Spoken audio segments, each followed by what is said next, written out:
Okay, is this guy good or what? I want to add a couple cloves of garlic. Not because it's not delicious, I just want to add a little bit of zip, okay? The moment we've all been waiting for is finally here. Marvel just released the Fantastic Four First Steps teaser trailer. Let's break it down, but first, like and subscribe to help us continue to grow. All right, thanks. Let's get to it. The teaser starts with the elevator doors opening at the Baxter Building. We make a point to do family dinner every week. The Baxter Building has a very Avengers Tower feeling, but maybe crossed with a 50s or 60s feeling like in Fallout. Good morning! Vault-Tec calling. It looks like Reed and Sue are in an interview about what it's like being in the Fantastic Four. Sunday at 7, on the dot, no matter what. We're all here. But that's just what it's like for the camera. Let's see what it's really like. Herbie, how's that sauce coming? Well, at the moment it looks pretty nice. Ben is checking the sauce with the robot Herbie, which stands for Humanoid Experimental Robot B-Type Integrated Electronics. So yeah, Herbie is a little better. Ben, who is a true New Yorker, seems to be very serious about his sauce. Okay, is this guy good or what? But you can also tell that he's being nice to Herbie, and he immediately does that family thing where you make changes, but you do it without hurting anyone's feelings. I want to add a couple cloves of garlic. Not because it's not delicious, I just want to add a little bit of zip, okay? Reed and Sue just sit at the table and watch and laugh. Also, can the thing taste? What's the taste bud situation over there? Comment below with only wrong answers, that would be funnier. But anyways, yeah, Reed and Sue are just watching along and laughing, which is hard for Reed because he's a worrier about everything. He's the type of guy that plans for everything simply because of his anxiety. You're not the only one cursed with knowledge. He's the type of guy that's like, what if an asteroid hits Earth? And then when he figures that out, he's like, what if 2 asteroids are about to hit Earth? He's a lot different than Tony Stark. He's just not able to play it cool. It looks like they're gearing up for another mission, and Reed is worried because last time they were all changed forever. Ben wasn't a rock. Actually, Ben was a tall, good-looking pilot and astronaut. Literally a hero rock star in the 60s, and it looks like their space program is fairly similar to ours. The best pilot in the world right here. Yeah. Best looking, he means. And Johnny wasn't the Human Torch yet. Hi. Sue wasn't the Invisible Woman. And Reed, well, yeah, he still had to walk across the room to get things. Sue calms him by letting him know that Ben has always been Reed's rock. Johnny doesn't mind the attention or the weirdness. I am right here.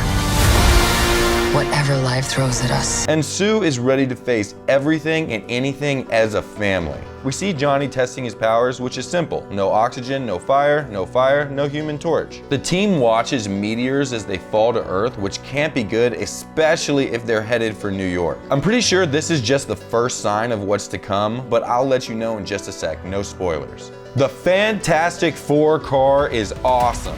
Again, it has the high-tech 60s technology look to it. I have no idea how you would change the front tire, but they have superpowers, so it must be easier for them. And oh my God, hopefully it flies. Hey, sidebar. Johnny flying as the Human Torch has always been awesome.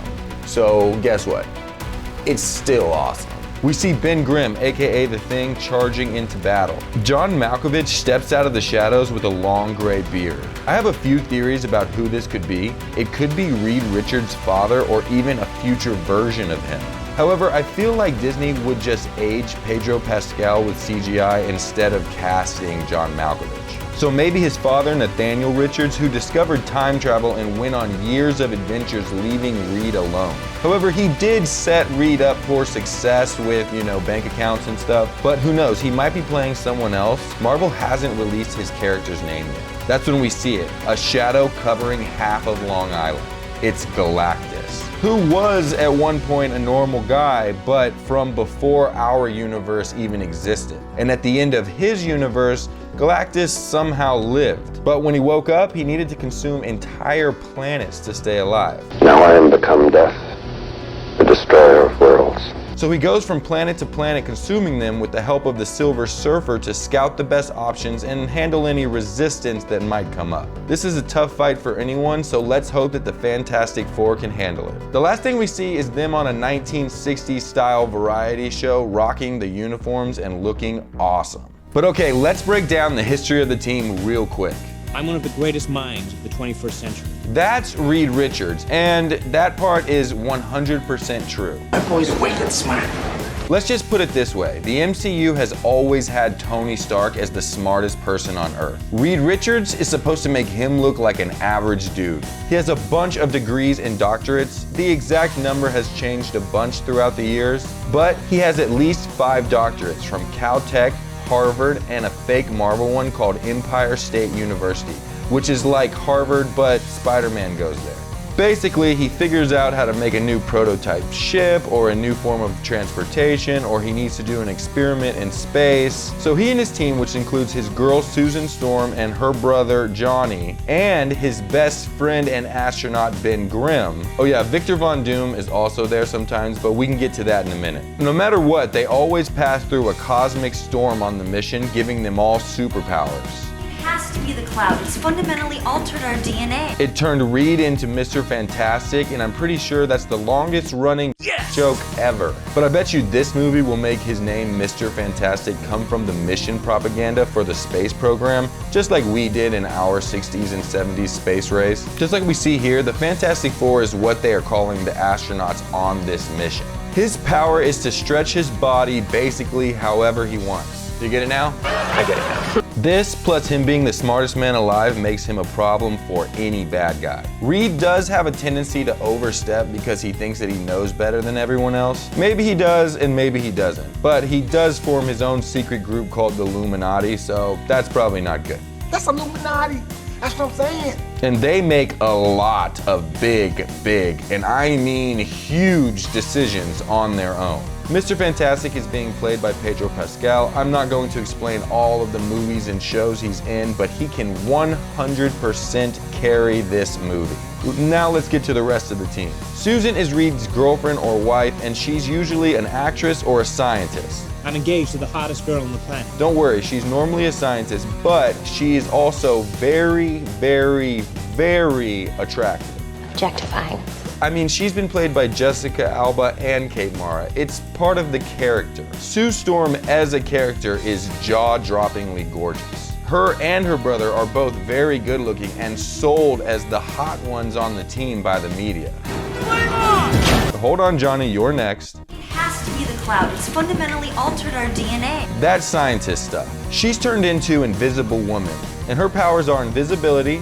No duh. I mean, why do I do this to myself? I wrote that. She can make energy fields for protection and kind of flight, and energy waves to send enemies flying. She's being played by Vanessa Kirby from The Crown and Mission Impossible, and she looks the part for sure, and hopefully brings the same depth to the character that Kate Mara did.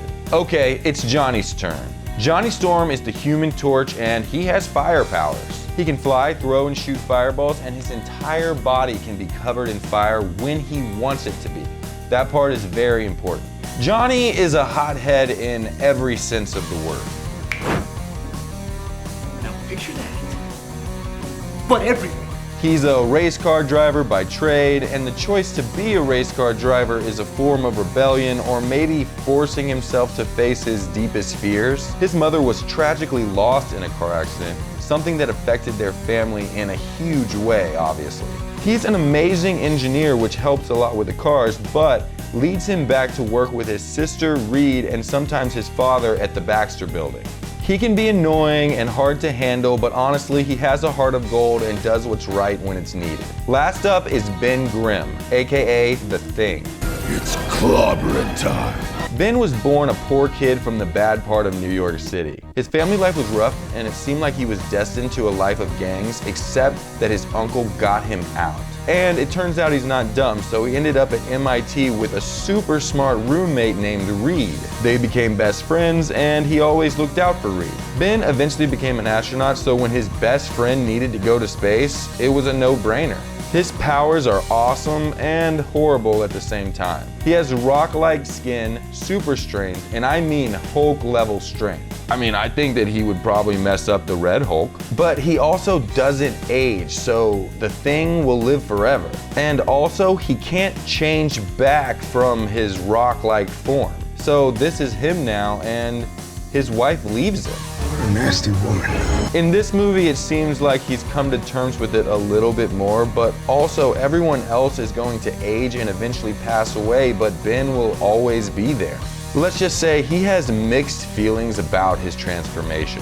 Now to a bad guy. Victor Von Doom is being played by MCU legend Robert Downey Jr. I don't really think that he'll be in this movie, but until now, their stories couldn't be told without the other. So I'm eager to see how they will tell that part of the story. And there's a lot more to Doctor Doom than we've ever seen in the live-action movies. Honestly, I'll probably make an entire video about him. There's just so much backstory. And I'm hoping that RD3's decision to change from main hero to main villain is because they are planning to flush out his character so much more. Victor was born in Latveria to Romani parents, and his mother was a sorcerer just like Doctor Strange. And basically, she was banished to hell after being killed for doing her magic. So Victor has lived every day trying to free her. This led him to MIT, where he met Reed Richards and Ben Grimm and became the highest level of frenemies. He makes billions and eventually comes to believe that he's the only person that can save the world, and that there's only one way to do that.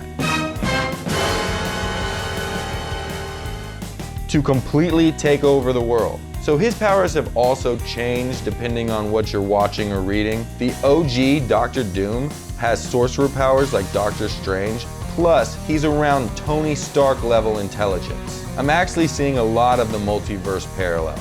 So think about it, he can be Iron Man and Doctor Strange at the same time. He's strong enough to fight supergroups alone. The Avengers, X-Men, Fantastic Four, and he's not afraid of going toe-to-toe with Thanos. Let's just say that Robert Downey Jr. probably isn't coming back for nothing.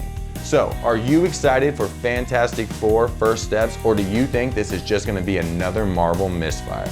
Comment below, like and subscribe. All right, I'll see you next time. Hey, thanks for watching. Click here for more videos and subscribe to keep up with all the Blake's World updates. I'd appreciate it. All right, I'll see you next time.